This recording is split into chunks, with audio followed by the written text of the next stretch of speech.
I used to think holding on was necessary until I asked myself, why? Why is it necessary to hold on to something and not let it go? You're listening to the Bear in Mind podcast, episode 164. A podcast that breaks it down so you can break the cycle for good. Now, your host, Tara Rama, but you can call her T. I know that this is a hot topic when we talk about forgiveness. When it comes to people that are trying to break the cycle of the past generation, when they're trying to have different relationships in their life, raise their children differently than from the people that raise them. And forgiveness is a topic that comes up. I've seen it in forums. I've seen it on social media. So if you're feeling raw and a lot of anger coming up, I would suggest coming back to this episode and listening to it when the anger isn't so intense. And forgiveness is going to be a huge part of breaking the cycle. And a lot of people don't want to do this. And it's that hot of a topic. I remember going through this when I was really doing a lot of the work in my relationship with my mother. It was like, no, I'm never going to forgive my parents for what they did. That was some of the thoughts I had. It was also some of the thoughts between the people I was communicating with online, that forgiveness is not part of the journey. It doesn't need to be part of the journey to break the cycle. And I'm going to talk about why it needs to be part of the cycle. Forgiveness is about, the definition, if you were to look it up, to forgive, is about letting go of the anger and resentment. And that is what it is. You let it go. You're no longer angry to that person. You're no longer angry about that situation. You're no longer angry to yourself. So forgiveness also applies to yourself. And the reason I came up with why I wanted to hold on to this anger was, this is what's going to change me. This is what's going to create the change that I want in my relationships. And holding on to anger, it can take on different forms like resentment, bitterness, and all of those things. You then show up in your relationships with that underlying anger, bitterness, and resentment that's there. And then it's not fueling the type of relationships that you want. As long as you're holding on to past anger, then it's not the emotion that you want to have to go into your other relationships. It's not creating the type of behavioral change. Because if that anger is still in you, if it's still being manifested, meaning you're still having a lot of thoughts and beliefs around a past situation, you're generating this emotion, anger, which is a fast reactive emotion, and it's underlying, and it isn't probably the emotion you want to take action from, yet we think that we need it so that we can improve our relationship. So we tend to hold on to it because we think it's necessary to change ourselves. Anger can be a catalyst for change. It's not that anger is not useful in bringing about change. It is a catalyst, and it also is something that tells you about yourself, tells you about what it is that you actually want. Because a lot of times when you're holding on to anger, look at how we're looking at things. I don't want this. I don't want this type of relationship. I don't want this same relationship with my children that I have with my parents. It's all looking at what you don't want. And then there's none of that wisdom of what we actually do want. So as long as we're holding on to anger and holding on to, this situation was terrible, I'm upset, this is exactly what I don't want. Because if we go back to the definition of anger, it's we don't want to be in this situation. We don't want to be here. So it's telling us all of the stuff that we don't want. If we're stuck in it and not getting the insight from it, We'll never be able to figure out what we do want and then direct ourselves in that direction. Oh, I want this in my relationship.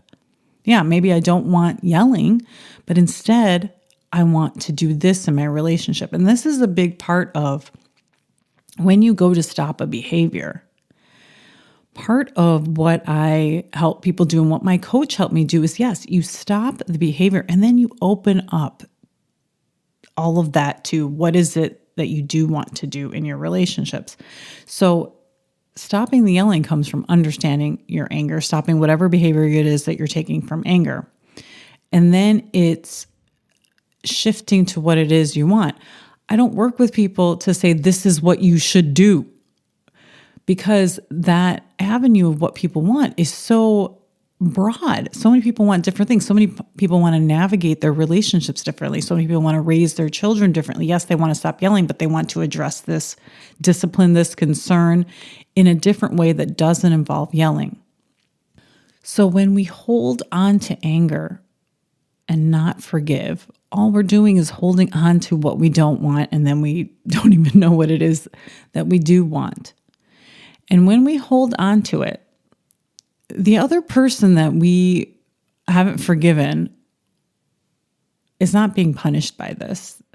And I think that this comes up in a lot of wisdom when we talk about anger. It's as if us being angry, holding on to the resentment is somehow creating justice in this whole situation. And no justice comes out of it, because I can sit here and tell you I'm angry at my partner. He isn't feeling it. Right now, he's working. And sometimes you can probably hear him in the background.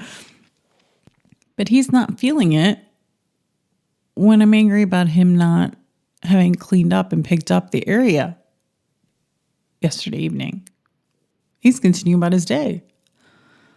So we hold on to it, I think, for those two big reasons. I know I was holding on to it because I thought, okay, this is going to direct me in my relationships by remembering this thing that I didn't want so that I can go about my relationships and not do that. But then I also need to ask myself, what is it I do want, and direct myself that way.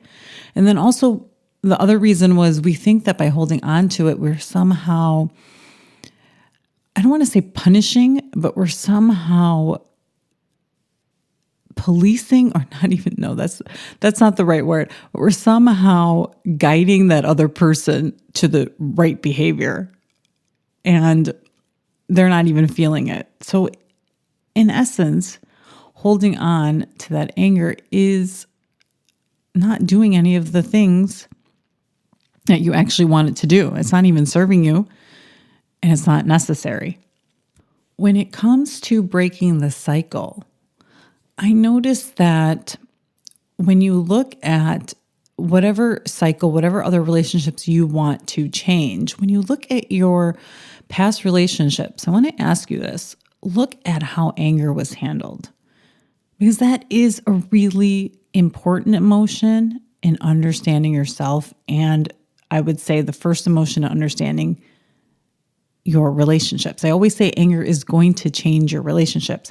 I say it's a simplified way, but really forgiveness is going to be the thing that changes your relationship. Letting go of that anger is actually what creates amazing relationships.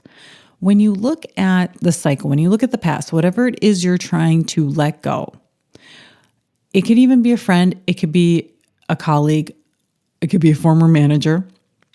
I did this also. I was working in an environment where there was a lot of anger, and I looked at how everybody kind of handled anger, how our team handled anger, how my parents handled anger, how my family handled anger, how my cousins handled anger. And I also looked at my husband's families, my in-laws, and how they handle anger. And there is a huge commonality. And then I see people holding on to things, bringing up stuff from the past. I've been told by some of my family members about something I did 5 years ago. And I was like, where did that come from? When they're angry at me about something I'm currently doing, then they'll go in and then they'll bring in something, well, you did this to me. And I don't even remember it. And so they're bringing up stuff. And a lot of times when we do that, notice ever in an argument, How much stuff we bring in from the past, we haven't let that go. And we're not focused on the current situation. We're not focused on what is it we want today.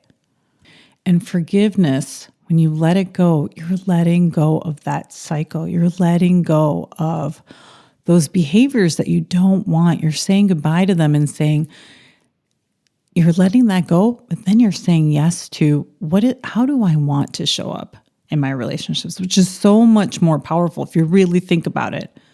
And it's a harder question to answer. It's easy because the answer has already been given to you. I don't want to show up in my relationship. I don't want to do the things that my mother did. That was so easy. But then when I asked myself, how do I want to show up as a parent? What are the things that I want to do?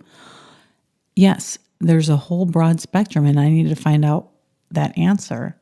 It's a challenging question, but it's so worth it so that we can have the relationships that we want. Anger is about finding out that wisdom, finding out about yourself, and then directing it to what you do want. Forgiveness is that key to having that amazing relationship. That's all I have for you this week. I'll check back with you next. Thanks for listening. Listen for a new episode next Tuesday by subscribing on your favorite podcast platform. Bye for now.